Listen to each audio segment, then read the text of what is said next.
Well, that was quite an interesting conversation. I just popped by at that garage to have a look at the split screen camper van because I filmed my VW ID Buzz last week.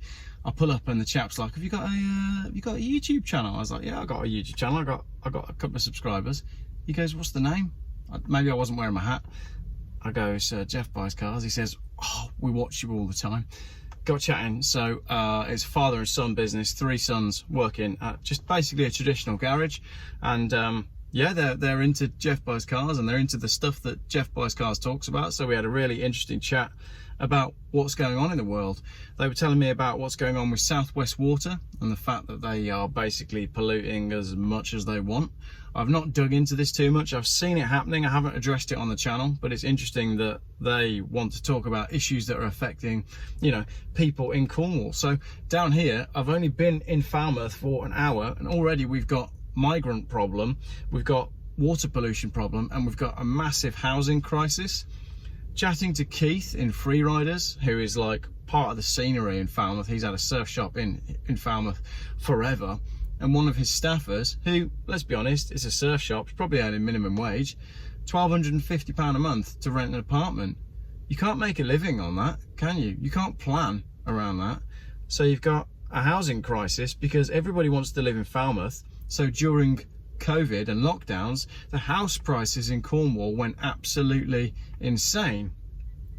Again, the gent at the garage was telling me, friend of his, you know, wife, small child, just about to buy their first house.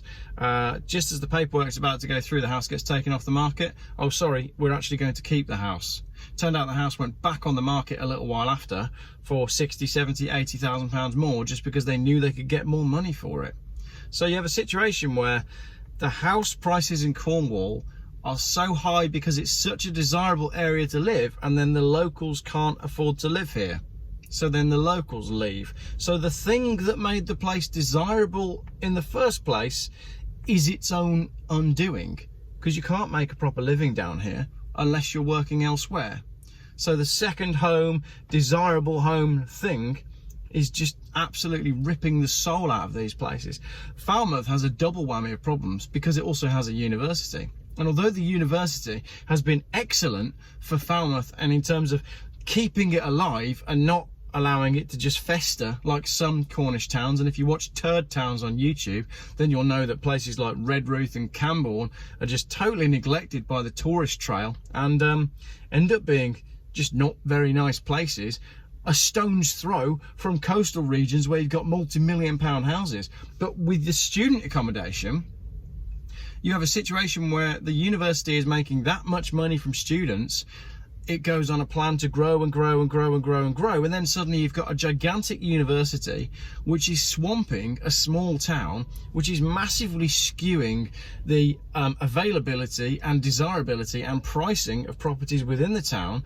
You just got this gigantic recipe for disaster. And it seems like with the combination of the university's growth and the migrant thing, people just aren't all that happy about everything that's going on. It's interesting to see, you know, it's such a beautiful place, but there's so many issues that affect these small coastal places like Falmouth, and Falmouth is just one example. Yes, it's got the university, but the issues that are affecting Falmouth right now, you can, you know, times them by however many for every other little coastal place that has seen stratospheric rises in property values in recent years because of what happened during the lockdowns. How do you live? How do you get on and live as someone that's, you know, grown up in these places if you can't afford to live there? It's insane. I don't really know what the answer is. I don't know what you do about that. You could say that it's the fault of greed and people wanting to sell their properties for more money, but if you own your property, surely you want to sell it for the most amount of money anyway. So can you blame the people who are selling the homes for that? Can you blame the people who are buying the second homes? I mean, they've earned their money. They want to have a second home somewhere. They have, you know, the right to use their money in any way they choose. Is it their problem? Is it their fault for buying a house? Who's to blame in the game of house prices in coastal areas? I'm not sure. Capitalism? Do you lay all of the blame for this at the feet of capitalism? Totally on the fence about that one. Same with the migrant crisis. Okay, you've got a migrant boat there. You've got people complaining and saying that it's a prison. You've got people complaining saying we don't want the migrants here. But then we have to say, why have we got migrants coming across in such large numbers?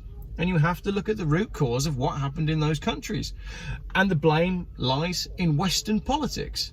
Western foreign policy has created the migrant crisis because Gaddafi said before he was toppled, you will have 1 million on your doorstep if you take me down. And that's pretty much exactly what has happened.